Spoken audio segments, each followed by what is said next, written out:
Hello everybody, कैसे हैं आप लोग जो भी मुझे सब्सक्राइब करते हैं, जो भी मेरी वीडियो देखते हैं। तो मैं सभी की हृदय से आभारी हूँ।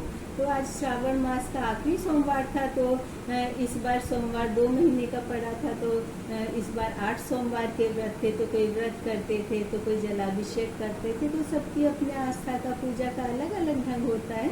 लेकिन जो शिव जी के भक्त हैं, शिव जी के भक्त किसी भी तरीके से पूजा पाठ करें, लेकिन सभी की जो श्रद्धा होती है शिव जी के लिए वो एक ही बराबर होती है। तो शिव जी भी सभी को एक ही बराबर फल देते हैं। और ये जो श्रावण मास होता है, इस श्रावण मास में बहुत ज़्यादा वर्षा होती है।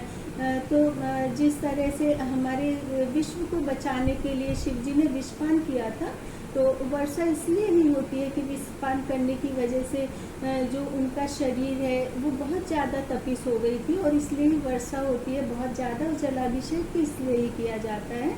और ये जो श्रावण मास में जो सोमवार होता है, सोमवार शिव जी को बहुत ज़्यादा पसंद होता है। तो इसीलिए देखिए, ज़्यादातर जो व्रत रखते हैं, तो सोमवार, चाहे वो श्रावण सोमवार हो, चाहे 16 सोमवार हो, या प्रति हफ्ते जो होता है सोमवार वो हो, तो इस तरह से जो सोमवार होता है वो शिव जी को बहुत ज़्यादा पसंद होता है। और ये जो सोमवार के व्रत होते हैं, ये सोमवार के व्रत रखने से आपकी जो भी मनोकामनाएं होती हैं, जो भी आपने सोचा हो, तो वो मनोकामनाएं आपकी पूरी होती हैं। तो यदि आप साल भर में भी सोमवार के व्रत ना रख पाए, तो ये ज़्यादा से ज़्यादा कोशिश करें कि ये जो श्रावण मास के सोमवार रहते हैं ना, इनके व्रत जरूर से करें। और बुधवार को रक्षाबंधन है, तो रक्षाबंधन को मिठाई बनाते हैं, या फिर कोई मार्केट से मिठाई लाते हैं। लेकिन मुझे ऐसा लगता है कि जो हम लोग घर में मिठाई बनाते हैं, तो वो मिठाई प्योर भी ज़्यादा होती है और टेस्टी भी ज़्यादा लगती है। तो मैंने काफ़ी साल पहले अपने बच्चों के लिए मैं एप्पल की खीर बनाती थी। तो एप्पल की खीर बनाने के लिए पहले थोड़ा सा घी डालती थी, और उसमें एप्पल को कद्दूकस करके और उसमें 2 कप दूध डाल करके उसको अच्छी तरह से पकाती थी। और वो जब अच्छी तरह से मिल्ट हो जाता था, तो मैं फिर वो अपने बच्चों को देती थी। तो फिर मेरे बेटे ने कहा, मम्मी आप ये ना एप्पल की कोई स्वीट डिश बनाओ। तो मैंने सोचा कि चलो मैं स्वीट डिश बनाती हूँ। तो ये काफ़ी समय की बात है, 1912 में। तो तब मैंने एक बार बना करके देखी थी। तो मैंने उसको देखा कि जो डोडा स्वीट होती है वो तो बहुत बड़े ब्रांड की स्वीट्स है, लेकिन फिर भी वो देखने में भी ऐसी ही लग रही थी।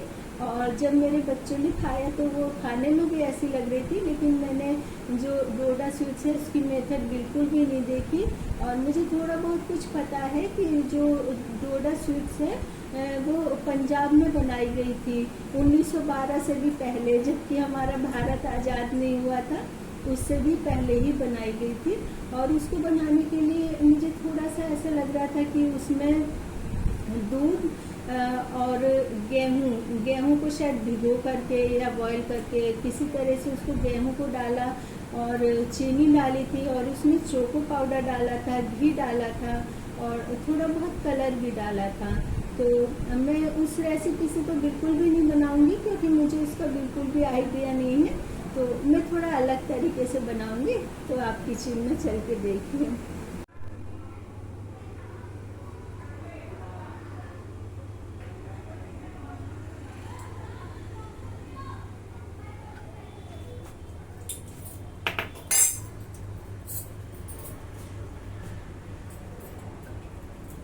हाँ, तो गाइज आज ना मैं सेव की बर्फ़ी बना रही हूँ। तो आपने सेव की चॉकलेट और सेव का केक वगैरह तो खाया होगा, लेकिन मैं आज सेव की बर्फ़ी बना रही हूँ। और ये ना मैं बिना किसी ड्राई फ्रूट के एकदम सिंपल तरीके से बना रही हूँ, और ये बहुत जल्दी भी बन जाएगी, और ये ना खाने में टेस्टी और हेल्दी भी रहेगी। तो मैंने इसके लिए ये 1 किलो सेव लिया था। तो मैंने उसको कद्दूकस करके ना थोड़ा सा घी लेकर के उसमें फ्राई कर दिया था, क्योंकि यदि सेव को कद्दूकस करके या कट करके ऐसे ही छोड़ देते ना, तो इसका कलर भी अच्छा नहीं रह जाता और उसका स्वाद भी नहीं ठीक रहता। तो इसलिए मैंने इसको थोड़ा सा फ्राई कर लिया।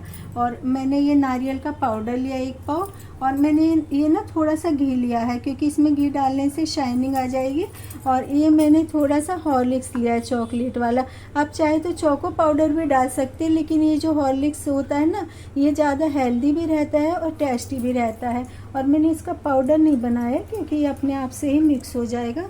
और मैंने ये चीनी ली है, चीनी तो इसमें कम ही डलेगी क्योंकि एप्पल ऑलरेडी बहुत ज़्यादा मीठा होता है और ये हॉर्लिक्स भी मीठा होता है। और ये देखना, ये जो स्पेशल मावा है ये मैंने बनाया है। आप भी ना एक बार मावा बनाने लगेंगे ना घर में तो फिर आप बाजार का मावा कभी भी नहीं लेकर के आएंगे, क्योंकि जो मावा रहता है एकदम प्योर होता है, टेस्टी भी रहता है। और ये बनाने में तो देर लगती है, हमारे हाथों में भी दर्द होने लगता है, टाइम भी लगता है, लेकिन जब ये बन जाता है ना तो हमारी मेहनत ना बिल्कुल सफल हो जाती है।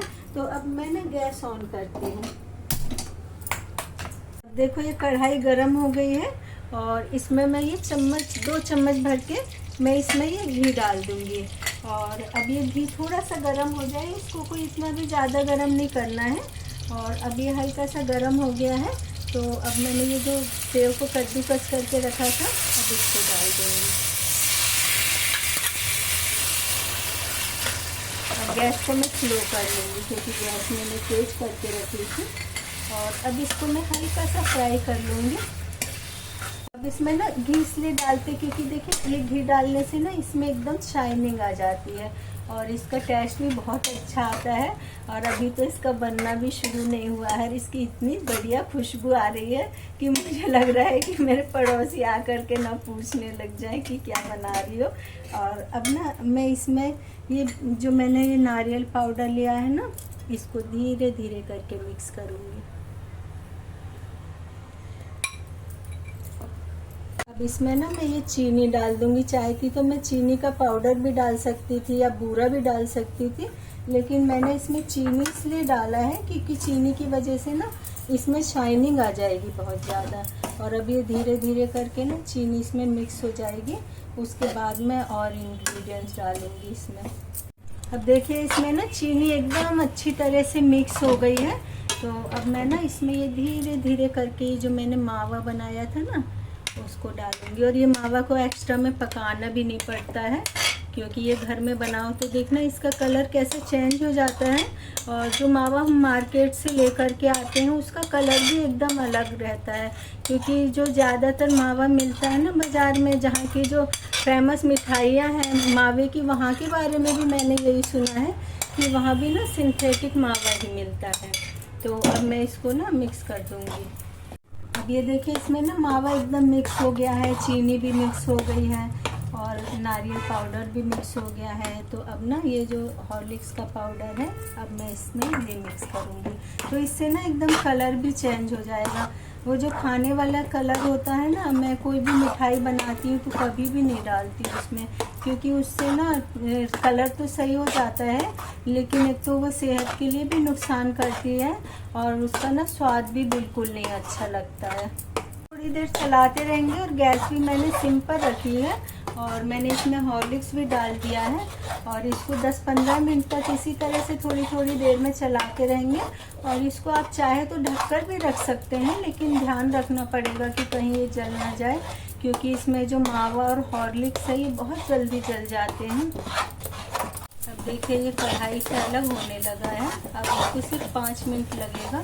तो इतनी देर में मैंने ये थाली ली है, इसमें मैं ये घी से ग्रीसिंग कर देती हूँ।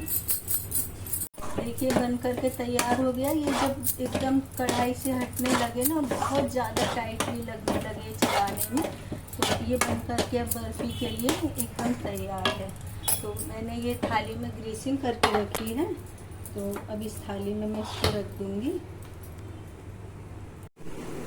देखिए सेव की बर्फ़ी बन करके तैयार है और इसको मैं थोड़ी देर के लिए ठंडा करने के लिए रखूँगी। तो अभी मैं ना इसको कट कर देती हूँ और ये खाने में भी बहुत टेस्टी लगेगी। और इसका कलर देखिए, कलर भी कितना सुंदर लग रहा है। और तो आप इस बर्फ़ी को बना करके खा करके देखिए। और आप सभी को रक्षाबंधन की ढेर सारी शुभकामनाएँ और मुझे सब्सक्राइब जरूर कीजिए।